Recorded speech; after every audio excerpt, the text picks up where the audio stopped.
I've always found it funny that I think some of the greatest hip-hop dancers can also do ballet, but some of the greatest ballet dancers can't do hip-hop. They can't do hip-hop at all. Like being on Bob's private jet and, getting to perform in front of like tens of thousands of people almost every night. It was fascinating. What I love to do is that I love bringing unusual things to spaces, right? Everyone, actors, stage managers, designers, anyone who touches a show, you should be proud of the work that you did and not trying to strive for perfection. Never Work a Day talks to folks that are pivoting their lives to follow their passions. We talk about pitfalls, misadventures, hilarious and heartbreaking, meet the outstanding individuals, and learn about their continuing journey. I'm your host, Nikki Frankel, purveyor of platforms and creator of play spaces, and I'm so excited to bring you the stories of these extraordinary individuals. Our guest today is Kemar Jewel. Here's a bit of info about him. Number 1, he was born in Jamaica, Montego Bay, raised in Philadelphia. Number 2, he received a BFA from Temple University. Shout out, my dad went there too. Taught workshops and master classes on dance, theater, and queer history at NYU, the Franklin Institute, and many other institutions and universities around the world. Number 3 is a member of Ballroom's Legendary House of Lanvin, choreographed for Bob Sinclar and toured Europe, consulted for Todrick Hall, and collaborated with Taylor Mack. Number 4, in 2022, Kemar's Project Soft headlined the Global Black Pride event, where his work was presented after the keynote speaker, President Joe Biden. Remember him? Number 5, at Yale, Kemar served as co-president of Folks, the Black affinity group for the School of Drama, founded by Angela Bassett in 1981, that focused on creating networks, new art, and safe spaces for Black artists. He received his MFA for directing from the David Geffen School of Drama at Yale. And now here's Kemar. Hi, Kemar. How are you? I'm good. How are you? I'm good. Thank you for joining us. Oh, it's my pleasure. It's great to have you here. I'm just going to little context for how I know you. Yeah. I know you through Jamila Baker, who's amazing. How do you know her?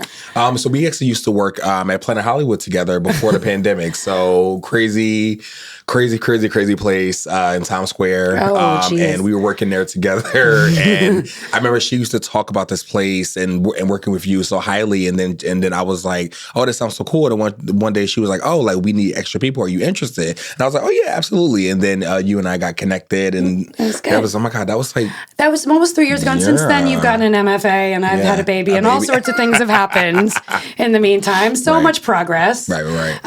But yes, I'm glad. Shout out to Jamila Baker. How are you? We love you. And so I guess just going back to sort of origins, because I was excited to learn, in addition to you working with me in an amazing capacity, because you're fantastic, also that you're a dancer, choreographer, director. Yeah. And I thought theater was dead. Personally, I thought theater was over. So I was happy to hear that someone was going back to school for directing. That was initially, and I couldn't believe it. And so I'm just curious, I mean, when you were younger, what did you first see or like that you felt was live for you? Because is theater, the fact that theater's live, a thing that you are attracted to? Yeah. I've always loved like live performances. Like even as a kid, I remember going to like Barney shows, or even like Chuck E. Cheese, like with the little like creepy robotic animals and stuff like that. Like I've just always been a fan of seeing things live in person, and then I think that even like going to small school plays and people's recitals and just like small dance shows really inspired me. And then I think that it all kind of clicked for me when I was in high school in 2008. We had a field trip to Broadway, and we saw In the Heights. And so In the Heights was the first musical I ever saw, and it was on Broadway, and it was big, it was cool. It also was like a hip hop musical, and I remember just sitting there being like, oh my God. And so ever since then I was like, I want to do this. I want to create theater, I want to create stories, I want to have people doing hip hop on stage and stuff like that. No, that's first. I mean, and that's kind of, did you ever see any theater or know about musicals before you saw In the Heights? Yes, but I think it was mostly just like movies.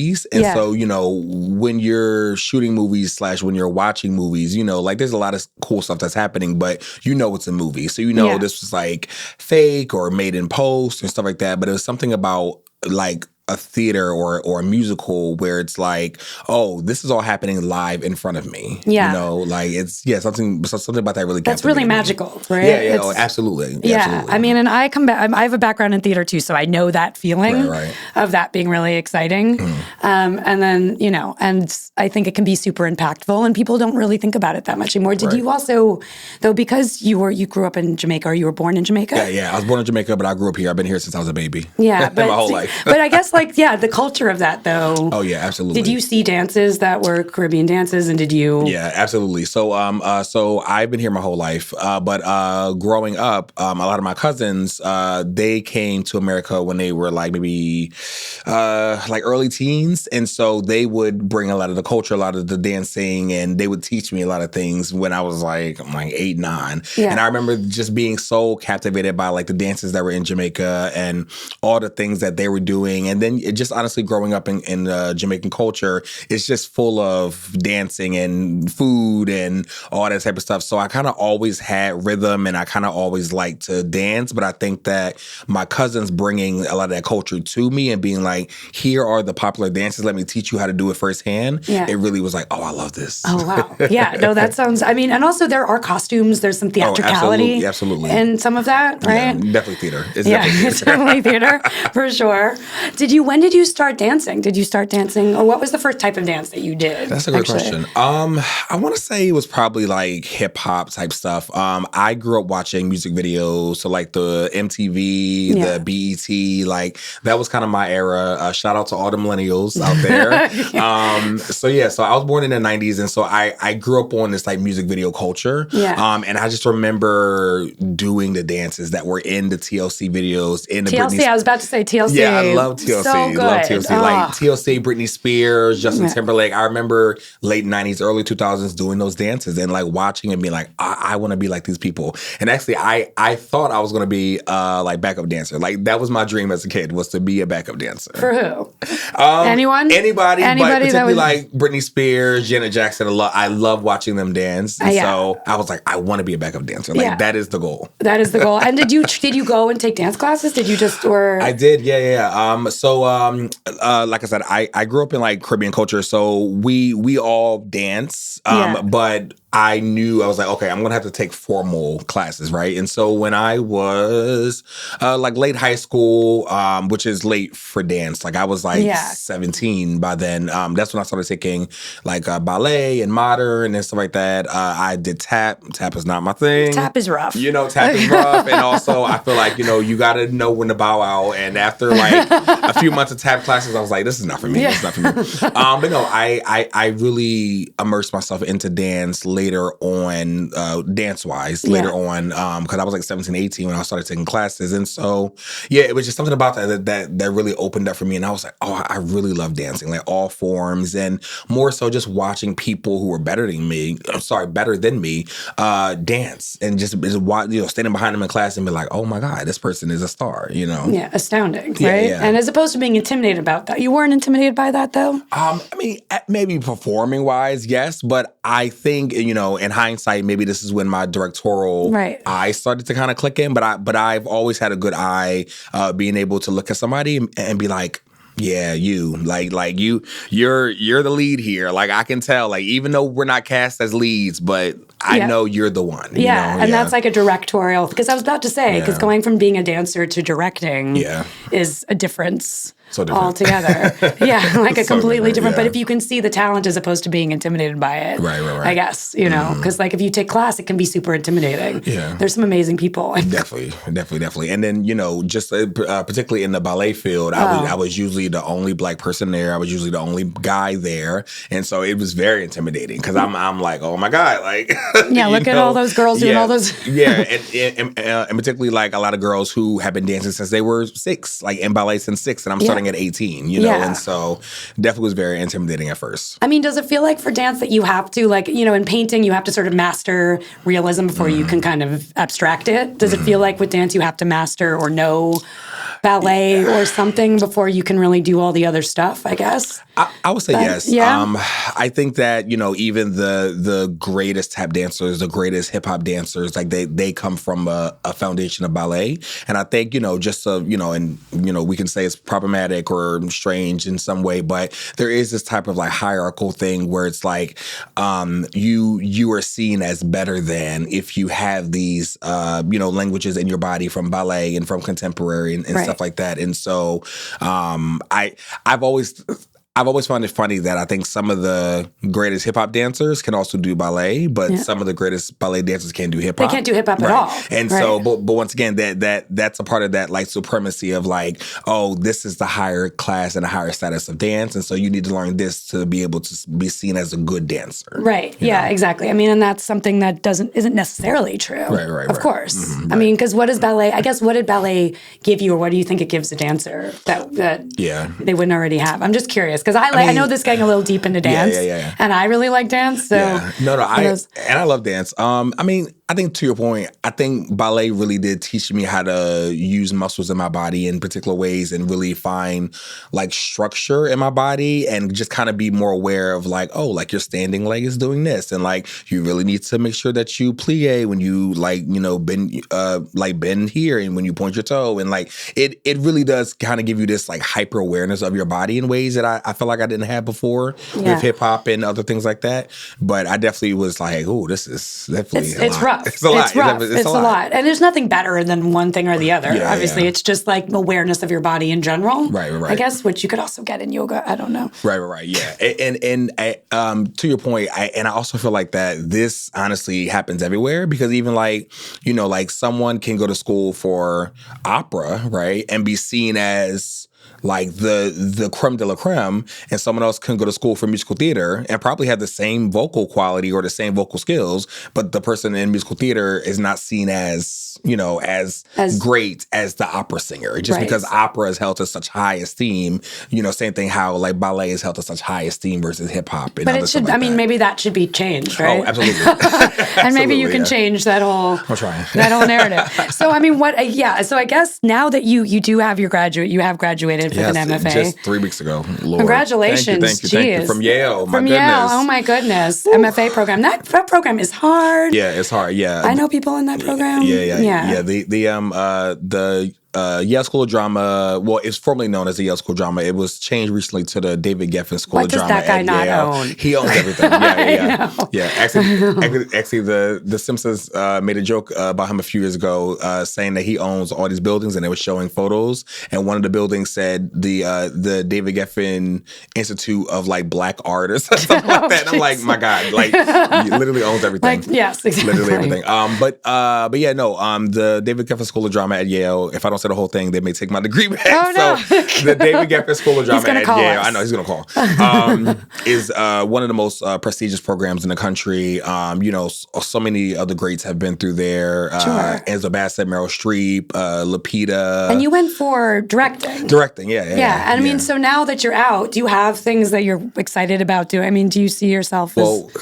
Sleep is... Sleep. You're just going to rest. Yeah, no, yes. I'm my mentors told me that I need to like take a month to really like let my body decompress because I was on go for 3 years straight, and that program literally, I always tell people that we're in class from 9 a.m. to 2 p.m. We have a lunch break from 2 to 3, and then we're in rehearsals from 3 sometimes to 9, 10 o'clock. Wow. And then I get home, because as a director, I have to have meetings at the end with the stage managers, stuff like that. Sure. So I'll get home at like 11 o'clock, maybe midnight, and then homework, reading, plays, and, just daily things like taking a shower, having to cook dinner, stuff just like that. having room for your stuff. Yeah. So going to sleep at like 2 in the morning, 3 in the morning, and having to be back up at 8 for my 9 a.m. class. Geez. And so did that for 3 years straight. Oh my God. So. Well, I mean, if you're looking out, I mean, what were you rehearsing? Did you have a thesis towards the end? Yeah. So what I love about the program is that there are 8 departments there. So,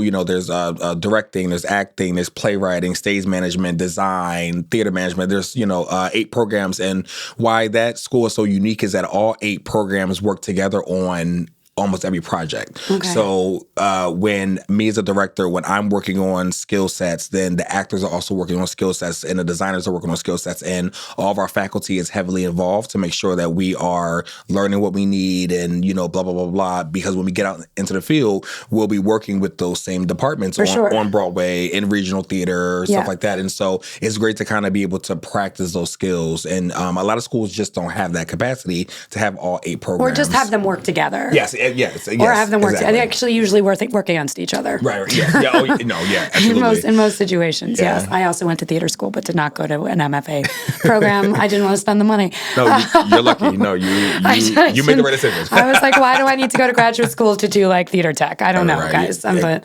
I know. But I know all the directors that did go. I mean, but what were you working on? What was your thesis, though? So what I do love about the school is that each semester kind of ramps you up for something bigger. So first semester at the school is all about theory. Yeah. Second semester is like a studio workshop, and then your second year is like new play development, and then you start working on Shakespeare adaptations, and then your third and final year you do your thesis project. Yeah. My thesis was Ain't No Mo by Jordan E. Cooper, which was a play on Broadway a few years ago. It was one of my favorite plays I've seen ever. It's fantastic. It's so great, so wonderful. It's a Black satirical comedy that basically asks, like, what if every Black person in America took a one-way plane to Africa? And it seems so silly and so wild. And the first half of the play is like outrageous and literally is like farce. Like it is so crazy. And then the second half of the play starts kind of getting deep and darker. And then you kind of start realizing, like, oh no, these people are like really struggling and having problems. And maybe it is best if they leave America because they're not getting anything here or not getting their best here, you know? Right. And so it really kind of dives in. And why I love the play is that there's only 6 actors, but there's 26 characters. Right. So you double it up? Yeah. No, triple, quadruple it up. I don't know what the 5 word is. I mean, so each actor had maybe like 4 roles or something like that? About 4 or 5 roles. Yeah. And so every scene is a different set of people. So none of the scenes correlate together, but everyone is living in the same world. So they're experiencing the same problems. And that's why it's the same actor potentially, because it just shows sort of the everyman piece of it, right? That everyone's the same thing. Yeah. And you like just kind of standard plays in terms of there not being choreography or dancing or music? Was it a standard, or did you incorporate? No. So here's the thing. I am musical theater first. I love musical theater. That is my base. The David Geffen School of Drama at Yale doesn't have a musical theater program, which I was sad about because my undergrad from Temple, shout out to Temple University. I love Temple University. Come on, yes. Temple. Shout out to Temple. Temple had an amazing musical theater program, and so I got to work with the musical theater actors there. But at Yale, we didn't have that, so I wasn't able to do musical theater there. But I purposely chose plays that had music in it, that had dance in it, that has these like larger than life farcical characters that are falling over, you know, very much like Three Stooges type stuff, like the wacky, you know. And so I was always trying to figure out how can I kind of put my dance and my comedy and my aesthetic into those plays, into those things, and liven them up or make them feel. I mean, and you also talk a lot about recontextualizing stories that are classical stories. So what's a classical story to you that you want to that you're interested? I mean, to me, a classical story is anything that is kind of like widely known, right? So Sondheim to Shakespeare. So recontextualizing something that may have been sort of done a certain way before. Absolutely. I mean, Shakespeare is one. Like, do you like Shakespeare? You know what? It's so funny. I've never liked Shakespeare until I got to Yale. Right. Because I think for a long time, I always thought that Shakespeare was so like, you know, and for folks who can't see me, I'm doing this like ridiculous hand gesture right now.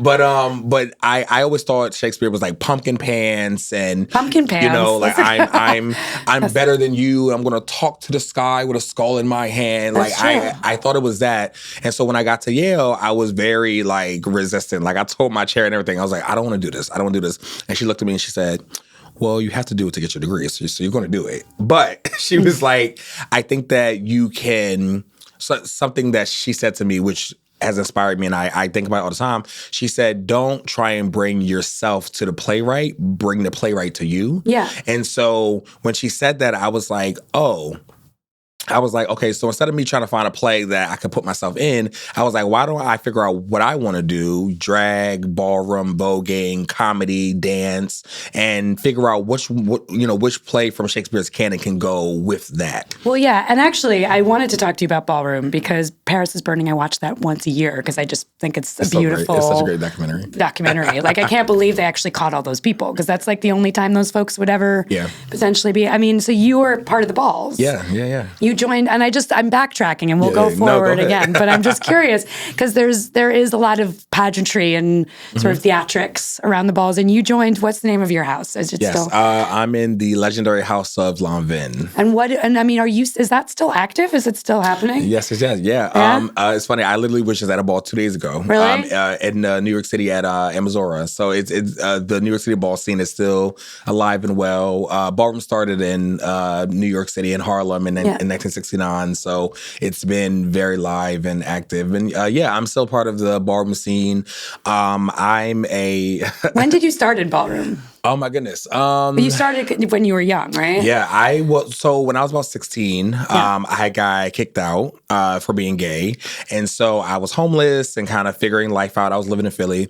And a lot of other young, homeless, queer people were just like, helping me, like we were all, it was like a small community. We would help each other out and stuff like that. And I remember one night, one of them said to me, they were like, Kemar, like, you want to go to this thing, like, so you don't have to be on the streets all night. And I was like, okay.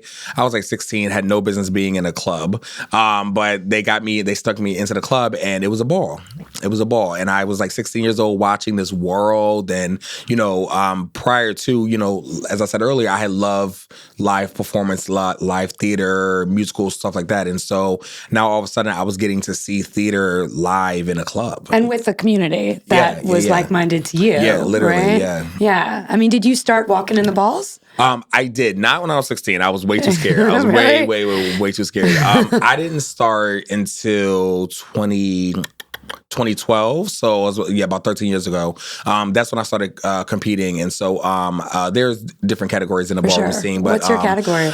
So I vogue and I walk runway. Right. And so voguing is voguing, and then runway is literally what you think it is. It's about modeling, but it's also about your attitude and how your garment looks and how you sell the garment. Were you runway? What was your what was your category for the runway? Though, wasn't it? Oh yeah.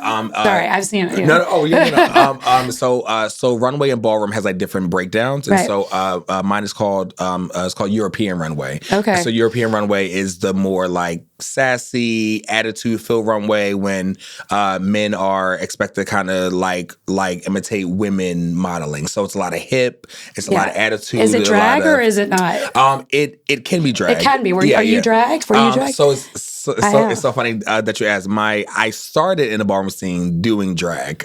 So I was walking runway as a drag queen very early on, and then I realized it was very expensive, and I also got tired of shaving. You didn't make clothes? You don't make. God, no. I'm so not crafty. Because you have to know. I feel like you have to know how to make clothes in order to do it. I'm so not crafty. I'm not crafty at all. I can stitch a pillow. That is cool. That's great. That is the most that I learned. Right, you can make a pillow dress. Cool. Yes. I can make a pillow. Maybe. But yeah, I started doing drag in the ballroom scene, and then I was like, okay, this is too expensive. So I just kept competing, but as a man. Yeah. And so that's why I love the ballroom scene, because there is space for everyone. Like, they have categories for drag queens, they have categories for trans women, they have categories for gay men. Like, they kind of make sure that everyone kind of, is able to compete and have a piece of the pie. Yeah, for sure, which is great. So you competed as a man, and then you would sort of be voguing too, which is the real style of voguing, right? It's not like the Madonna. I know. Well, you tell the people. No. So the like, quote, quote, like Madonna style is called Old Way. So Old Way was the first style of voguing where people literally would imitate poses that they saw in like Vogue magazine. So that's where the name came from. And so from the magazine Vogue. Yeah, like literally from the magazine Vogue. And so the older style of voguing is literally imitating these poses that you would put back to back to back to back to kind of tell a story. Almost like face frames. Yeah, it's like framing and posing and leaning and kind of like finding finding ways to make these like really active, cool images. Because back in the 40s, 50s, 60s, in Vogue magazines, like the photographers had the models doing things that models were not doing, right? They were bent, they were doing these cool poses, they were making symmetrical shapes with their body, and people weren't doing that in regular fashion shows and in magazines. Yeah. So I think that the gay community really gravitated towards like, oh my God, look at this woman with her body all contorted, but it's still couture, right? Right. Contorted and couture. You know, nice. Okay, right, Same word. right, yeah. Same word. Yes, that's where it comes from. So yeah, all that. And so in the 90s, and for folks who watch I forgot the name Pose? of the show. Thank you, Pose. I was like, what is the name of the show? No. Pose. For folks who watch Pose, they kind of show you the evolution. But in the 90s, people began to take voguing the old way, which is more the like what you saw Madonna and the magazine poses, and they started to get more fluid with it, right? And so now today in ballroom, there are separate types of voguing. So we still do have the old way Madonna-esque voguing. Yeah. And what you usually see on social media now is something called Vogue Femme, which is more the fluid, flamboyant, femininity style of voguing that you see now. Okay, and that the difference between that, just the femininity of that is what exactly? Like how does that show up? Yeah, definitely. So what I always like to kind of break down for people is that like old way is more masculine, is very rigid, lines, poses, shapes, stuff like that. And Vogue Femme is more about fluidity, the body, as we say, feeling like a woman, feeling. So usually when you see people doing Vogue Femme, they're, even if they're bald, right, they'll be like tossing their hair or like pushing up their breast and just like trying to really imitate femininity to the highest point. Okay. And so just really leaning into the more feminine side. And I think that that's honestly why the two styles of Vogue kind of broke off, because a lot of people, gay men, trans women, a lot of folks were feeling like that the old way style of voguing was too rigid. It was too masculine. And people wanted something more feminine and fluid. And so, now we have these two styles of voguing. Which one do you like doing? I mean, do you absolutely Vogue Femme, but I do love watching old way. It is so beautiful. It's amazing what they can do, right? It's so amazing. And it almost has like a bit of gymnastic sort of element to it, right? Yeah, it's like gymnastics, it's like pantomime. It's really about, taking your body. It's funny, it's actually kind of like what we're talking about ballet, right? With old way, it's really about tapping into your body and finding like, if I push my shoulder back, what do I look like versus if it's forward. And like a lot of people who walk old way, they literally stand in the mirror, and this is, where like the Madonna Vogue stuff comes from. They stand in the mirror and they do poses with their body, and it's even ever so slightly, they'll move parts of their body, they'll angle themselves in certain ways to kind of see like, oh, which way do I frame better? Right. And so people really sit and practice that with their whole body. It's fascinating. Yeah, and I mean, and that's something you can do both of, right? And and does that incorporate? I mean, so that's a lot of performance art almost too, right? Like that's kind of in the vein of performance art. Absolutely, yeah. And just to kind of do a little back of your history, because you have done voguing in performance, right? In like sort of live performance. Yeah. What was that performance that you did? Oh God, you've done it a few times over. Yeah, I've done it many times. I think most notably in 2015, which is 10 years ago. It's such a long time ago. We're all so old. How was that 10 years ago? I'm ancient. But 10 years ago, I choreographed a music video for this Parisian artist named Bob Sinclair. Shout out to Bob Sinclair. And he really enjoyed working with me and my dancers. And he was like, hey, this is crazy, but I'm going on tour in a few months all around Europe. Do you and some of your dancers want to come on tour with me? And literally I was... Were you a backup dancer? Yeah. So I got to live my dream. After all, you lived your dream. Amazing. I was literally this 22-year-old kid who I had just graduated Temple a month before the tour started. So it was great timing for me.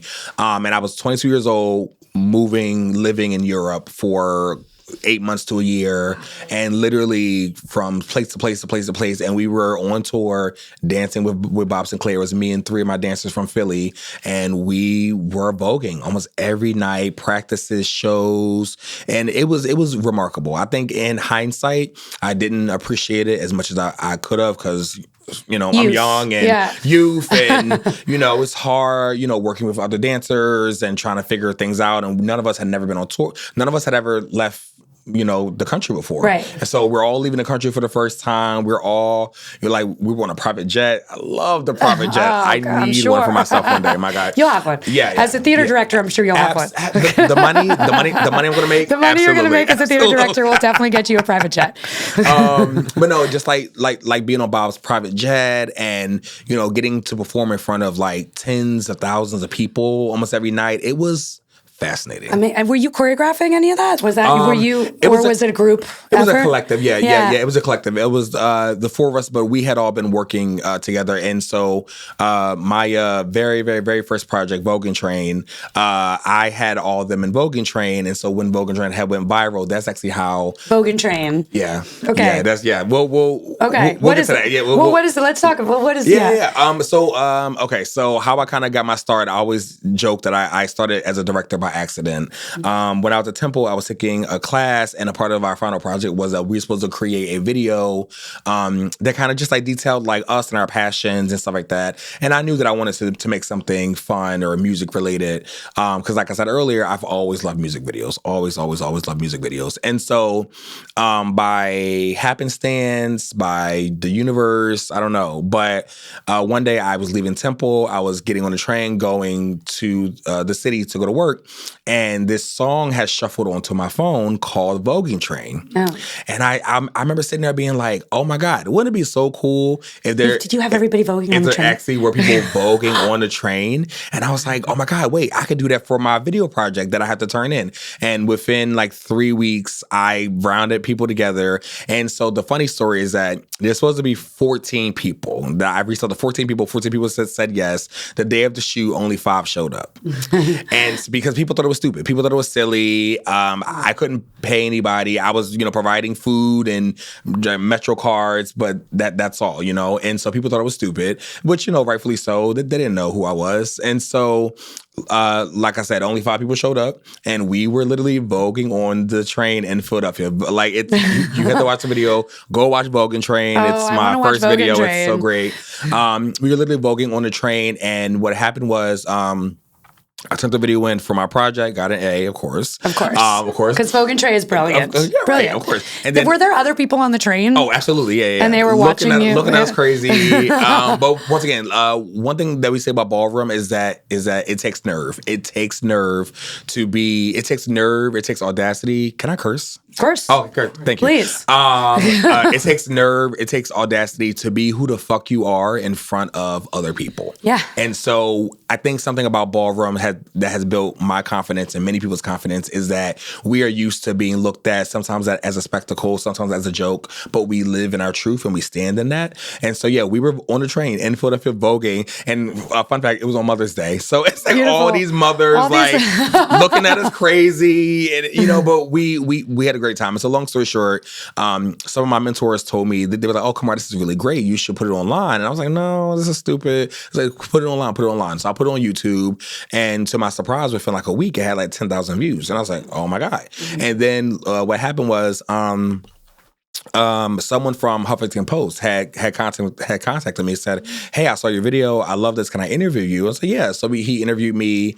And long story short, like a week or two later, the video had went viral because of the Huffington Post article. Yeah. And then next thing I know, 3-4 months later, I get this email from this random Parisian man. Oh, right? Because the Voguing Train gave you the... Yeah, so he saw Voguing Train all the way in Paris. Oh my God. So I get this email from this random Parisian man who's like, hey, mind you, I at the time, I didn't know who Bob Sinclar was. I've heard some of his songs before, but I didn't know it was him. You didn't know that was him, And so I always joke and say, like, it's the equivalent if, like, Beyonce emails you, say, hey, Nikki, I saw your work. Let's collaborate. And you're like, what? Like, hey, excuse me? So I thought it was a scam. And of course, I get an email for saying, like, hey, my name is Bob Sinclar. I'm from Paris. I want you to be my choreographer because I saw your work. I left that email unread. I thought it was a scam. And so what happened, literally like 3 weeks went by, and I don't know what said to me, like, just email him back. Just respond. So I emailed him back.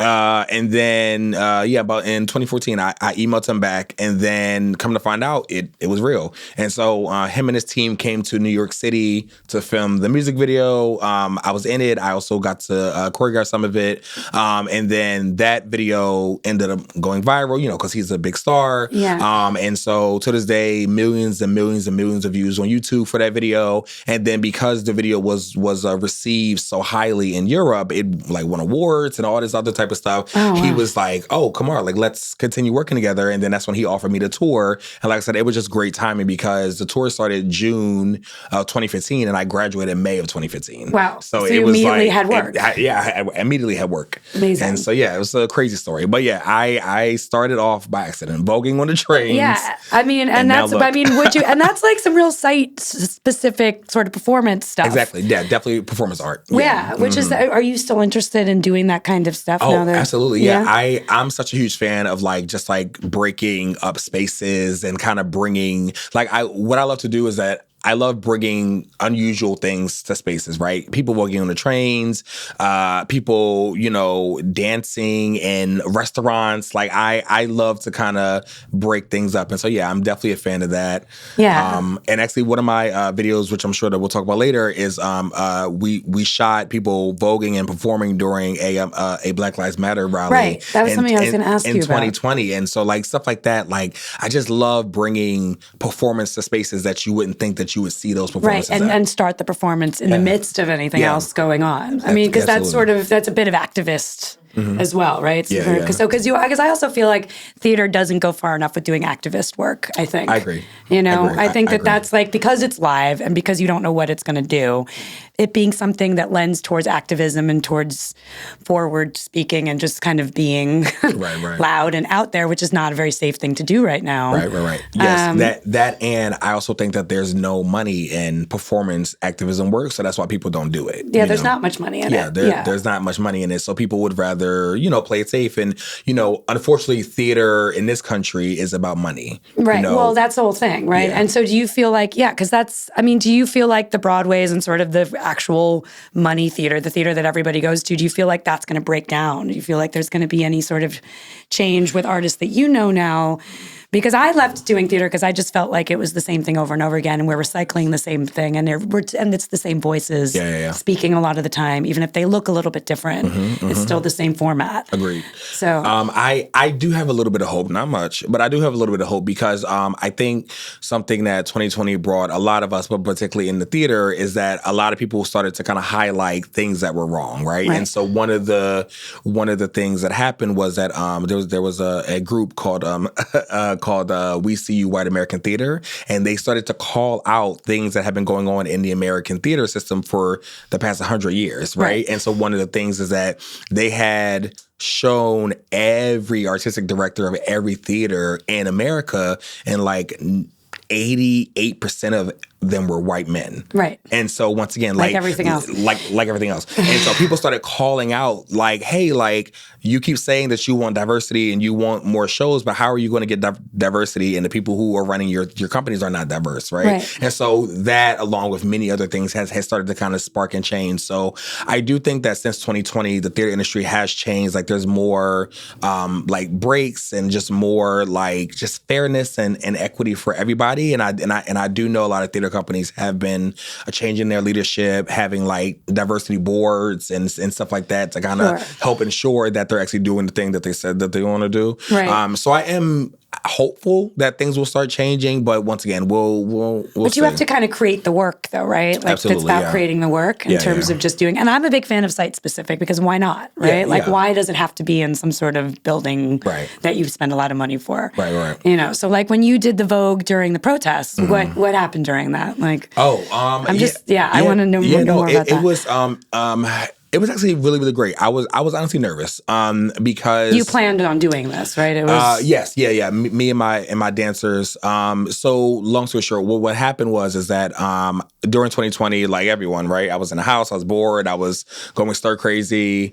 And so when the protest had started in the summer of 2020, I had always been really into activism and protesting anyway. So when the Black Lives Matter rallies had started, I was like, oh my God, I have to be part of this. So I went to at least like 8 or 9 of them. Like I was like out there for hours and hours and hours and hours and hours. And during, I think one of the later ones, maybe like the 7th or 8th one, we, of course, were peacefully protesting, and the police kept telling us to move and get out of the street and stuff like that. And we were protesting, and they tear gassed all of us. And so it was. That here was that New York? Oh yeah. In New York? It was right in New York. And it was in Manhattan. Yeah. And they tear gassed all of us. And when I tell you the way my eyes were burning, and I remember just running. It's so crazy because those scenes from movies, it really does feel like that. I remember just running, and there's being smoke, and I can't see, and I'm squinting, and I'm running. It was so much stuff going on. And so I'm running, and then I had bumped into somebody, and I had fell, and I look up, and it's this policeman. It's this white policeman, and I looked up, and he was. It was once again. It was so cinematic in my mind. It was like the way he was looking at me was like, do something. Like, please give me a reason to kill you. And like he was looking at me so like menacingly. One, because I had bumped into him, but then two, he clearly knew I was a part of like one of the protesters. I'm also 6'2" Black man, and so just all these things. But the way he was looking at me, I literally was on the ground, and I started like crawling away because I was so fearful to even stand up. And so I literally crawled away. And then when I got, several feet from him, I got up and I ran, got on the train. And I remember just crying all the way home. Because I was tear gassed. Yeah. So my eyes were your eyes needed to. But I remember that feeling of him looking at me like that. And so, long story short, what happened was that I made a social media post about it. I love social media because I get the rant. But I made a social media post about it, and there's so many people that I knew, people that I didn't know, had started commenting on it and saying like, "Oh my goodness, I experienced something like that too," or I felt that too, or like, "Hey, yeah, me and all these people were protesting peacefully. They were sitting on the ground, we're not bothering anybody, and we got hit with clubs or the police are moving." And once again, not just Black people, it's everybody.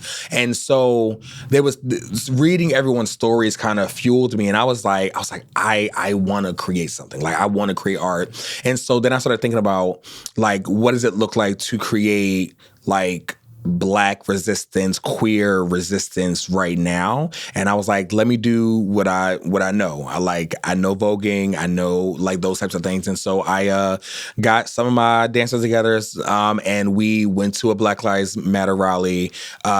Prior to that, we had spent a few hours outside, like choreographing some stuff that I put together, and we went to the rally, and we were there for the rally. We marched with them and everything. We had signs, everything like that, and then in the midst of the rally, we started doing some of the choreography. We were voguing. We were, doing all this stuff. And I remember one of the most like iconic parts of that video, and it's actually in a video that I love, is that there was like a whole line of policemen, and it was like literally about 10, 12 policemen just standing there watching us march. And I told one of my dancers, I said, go near them and just start voguing.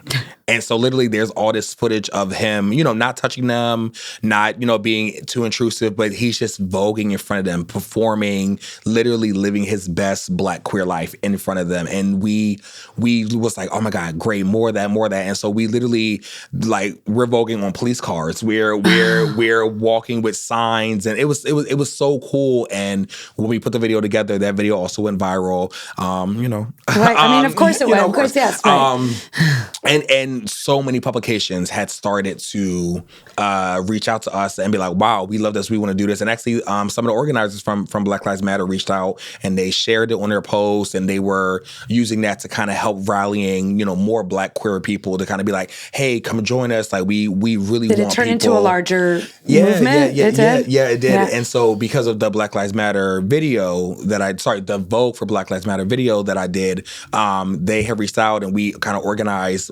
like our own like Black queer rally. And so we did this big protest with just tons of like Black queer, trans, and non-binary folks. It was great. It was really, really great. And so, yeah.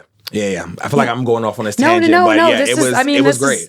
It's great because because the work you're doing is getting people excited and getting people into what you're working on, and that's amazing. And I feel like, it is live, right? So it's that live performance, even if it's videotaped and it's impromptu and you don't know what's going to happen. So even just live that's being filmed is something that can be super impactful. Right. Yeah. Anyway, right? Even though, and you're doing it on cars and you're doing. Was there a bit of improv with any of that? Oh, absolutely. All over it, right? Yeah. Because like for me, honestly, most of my projects are like 50-50. It's like 50% things that I choreograph, 50% I'm just like, you go with your impulse, like have fun. And that's exciting though, right? Because you don't know what's going to happen. Right. Exactly. Yeah. And then I'll once again kind of like that moment, I'll kind of be like, hey, Nikki, like rein it in. Yeah. Or no.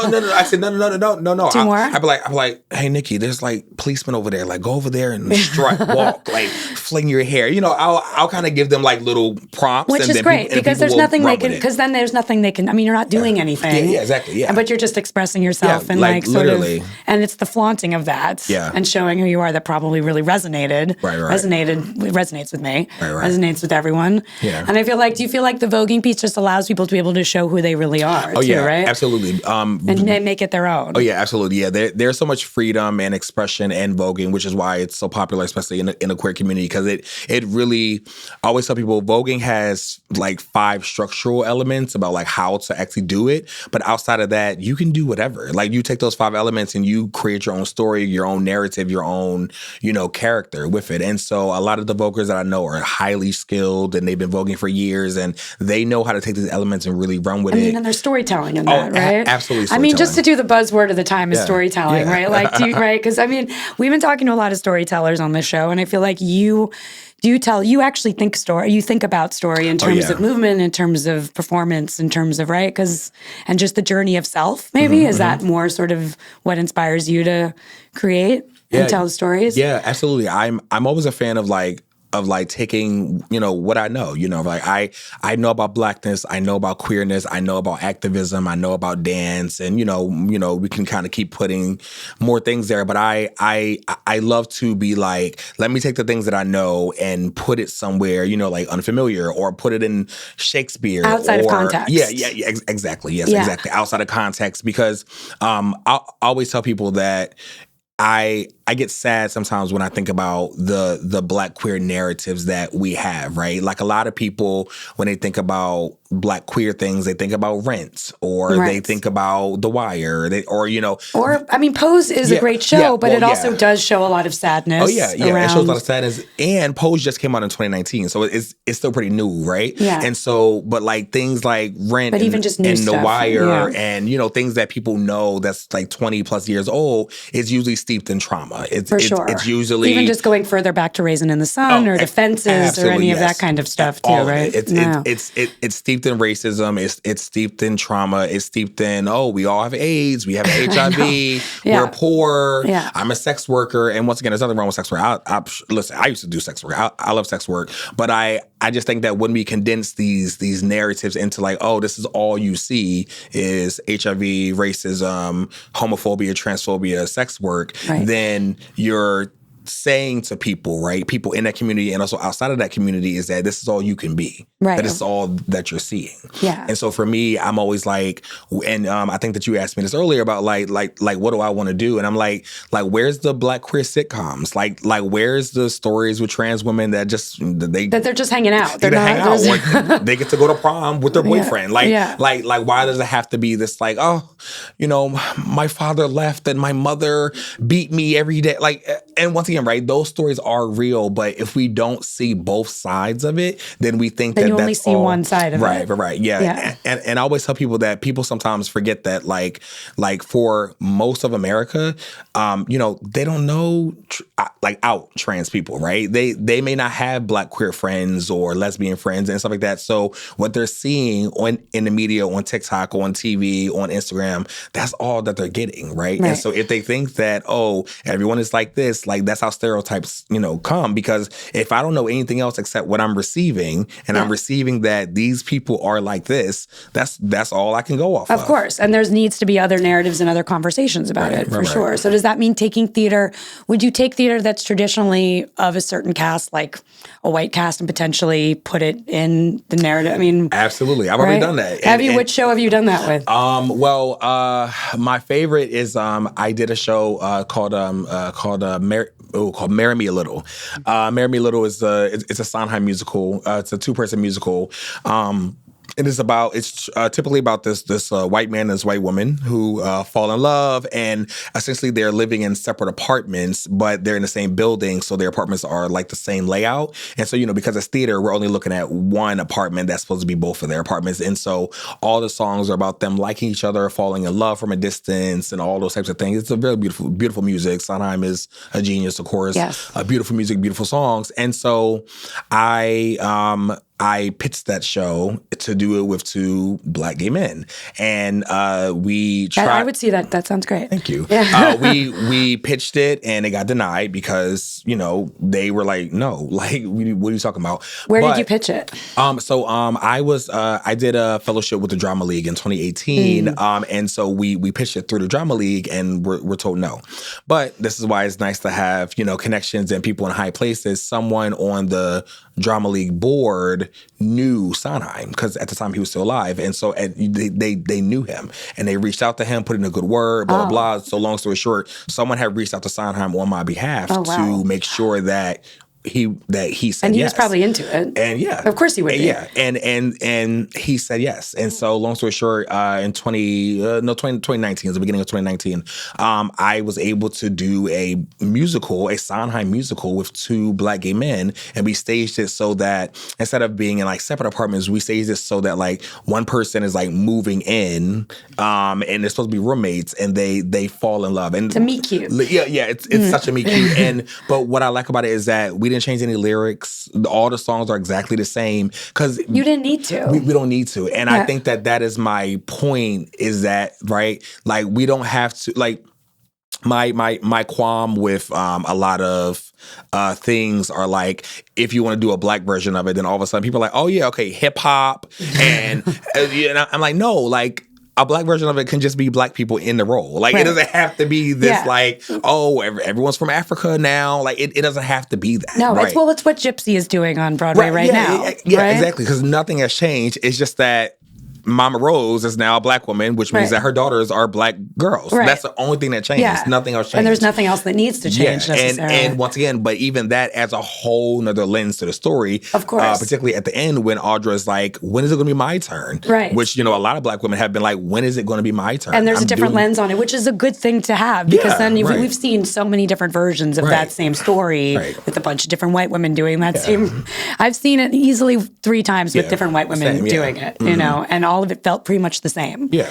And I haven't seen Audra do it yet because I don't go to theater anymore because it was so good. Is it good? Is she so good in it? I was crying, yeah. I love her. Go see that. Audra McDonald, everyone. She's amazing. Yeah, she's and shout out to Audra, shout out to Nicole. Go see Sunset. Nicole and Sunset Boulevard. Yeah, I've been wanting to, because Sunset Boulevard was a bit of a not great show. It before. wasn't. It's completely reimagined. But my boyfriend, hi boyfriend, he took me to see both shows the same day, and so I got to see Audra and Nicole the same day. Oh my God, that's a beautiful matinee and a matinee and the night. Yeah, oh, what a day! Spirit what lifted out of my body. Oh my goodness. goodness, and I'm sorry, Yale, but I skipped school to go to the show. As you would, as you should. Why not? I skipped class. You should. Listen, I'm sorry, but I'm going to skip school for Audra McDonald. I'm so sorry. I would. I need you to know, yes. But but thank you for saying that. Yes, because these women like Nicole, right? Who is a South Asian and also Hawaiian, and Audra, who's a Black woman, and even in Boop, there's a Black woman, and in Hell's Kitchen right now on Broadway, there's a Black woman. And so all these shows have Black women in it, and they're still great shows, right? Of course. And they don't have to be about, it's about the Black woman struggle and you can mine all the material that people haven't been able to be part of before, necessarily. Right. Yeah. And so going back to your question, that's what I love about theater and musical theater, particularly because you can literally really put other people in these roles and suddenly unlock this whole new narrative without having to change anything else. Right, but and just whoever is there, it changes the story a bit. It does, just because of our perceptions around it. It makes it deeper in a way. Yeah, and honestly, once again, we had a run of Marry Me a Little with the two black men. It was great. It was a wonderful show. And the most fulfilling thing for me was having people I never met before walk up to me, particularly black young people, queer people, walking up to me and being like, I've never seen people who look like me fall in love on stage before. Oh. And I was getting emails and messages and people being like, wow, like you reminded me that like I'm worthy of love. And I'm sorry I'm getting emotional. Oh, no. But like you reminded me that like I'm worthy of love. And it was so nice to see people who look like me like falling in love. And like I wanted to take my friends to this because they need to see this. Like that's so beautiful. It's beautiful and, that like, you could do that. Yeah. And that you can give that back to people. Yeah. And honestly, that's why I want to do this work, because there are so many people, and once again, not even black people, not even queer people, not even trans people. There are just people like I love putting marginalized people in roles that they would never see. You know, just like Gypsy, like you would never think. Like I know so many black women who would never thought that they could ever be Mama Rose, and now that Audra has done it, it'll open up a market all over the world for everyone to do it. Yeah, and that opens up all these stories for everyone to do. Right, yeah. Oh my goodness, this is so exciting. Well, I mean, I was curious if you have, I mean, we were going to talk about an activist project, but maybe we can do another episode where you and I brainstorm on an activist project to help the world. But you're already doing it with sort of the work that you're doing right now. You're already doing activism through all of that because you're changing the narrative of all of these stories, and people can then see themselves in them, which is really all it needs to be. Yeah. Right? Do you have any kind of like, any quotes or words of wisdom that you want to put out there in terms of creation, in terms of things that you like to follow to keep yourself feeling inspired and strong? Yeah, of course. One of my favorite things that I like, my mantra that I always use in rehearsal is don't be perfect, be proud. And I think that I'm always a big fan of like making sure that at the end of the day, after, you know, the show is done and the lights turn off, that you're proud of the work that you did, right? And that's for everyone, actors, stage managers, designers, anyone who touches a show. You should be proud of the work that you did and not trying to strive for perfection. Because at the end of the day, there's no such thing, right? Like even, you know, we were talking about Broadway shows earlier. I've seen Broadway shows where things are messing up, actors are messing up, the lights are wrong. And once again, who cares? Because it was still a great show. People left, people understood what you were trying to do. And so I always feel sad for people when they're like, no, it has to be perfect and we're going to rehearse so it's perfect and we're going to be here for 18 hours. And I'm like, you don't have to do all that. Because it's draining all the joy out of it too. I was just about to say, because at the end of the day, you're going to leave that show and everyone's miserable. Right. And I don't want people leaving my room miserable. Like I always tell, especially at Yale, I always tell people like, I want my rehearsal room to be what people are looking forward to. Right. Because it's a play. We should play. And we should play. Like let's have fun. Let's joke. Let's kid. Let's explore new things. Like I love acting actors. Like how did that feel for you doing that? And you know, hearing what it felt like for them, and then me being like, oh, here's what I saw, and us having a conversation back and forth. Like it's fun. It's so fun. And so I really want that for other people. So I always say don't be perfect, be proud. Yeah. Be proud of the work that you're doing. That's beautiful. How can people follow you? How can people do stuff with you or know about you? Okay, so I'm on Instagram, Kemar _Jewel, KEMAR _JEWEL. That's also my name on all social media, so please follow me. If you're rich and looking to sponsor me, my number is no. But no, I actually just I don't know how I pulled it off, but I just graduated 3 weeks ago from Yale, and a week ago I just moved back to New York full time, and so now I'm back in New York, and I'm excited. I'm so eager to start getting work and doing projects and doing shows. So yeah, please follow me. Please reach out. Please check out my projects: Voguing Train, Vogue for Black Lives Matters, Feel the Vibe. And there's the Soft Project, Sinclar, which we haven't even talked about. I know. Yes, we didn't get to talk about Soft, which was a beautiful project that I did with some dancers from Alvin Ailey, and it's all about Black queer men healing from homophobia and trauma via dance. And I think the last thing that I really want to talk about is I'm working on some, we're in the beginning stages, but I'm working on a project about O'Shea Sibley, who is my nephew, who was murdered 2 years ago in a gas station in Brooklyn while him and his friends were voguing. They got into a huge altercation. He was murdered. It made national news and was a huge big thing. But O'Shea was one of my dancers, and he's in all the videos that thank you. O'Shea, when you watch these videos, O'Shea's in all these videos. He's one of my number ones. He's the person I would call and be like, hey, let's get in the park and just do choreography. He was a person I would always bounce ideas off of. And so I worked with him for over a decade. And then, like I said, 2 years ago, he tragically was murdered.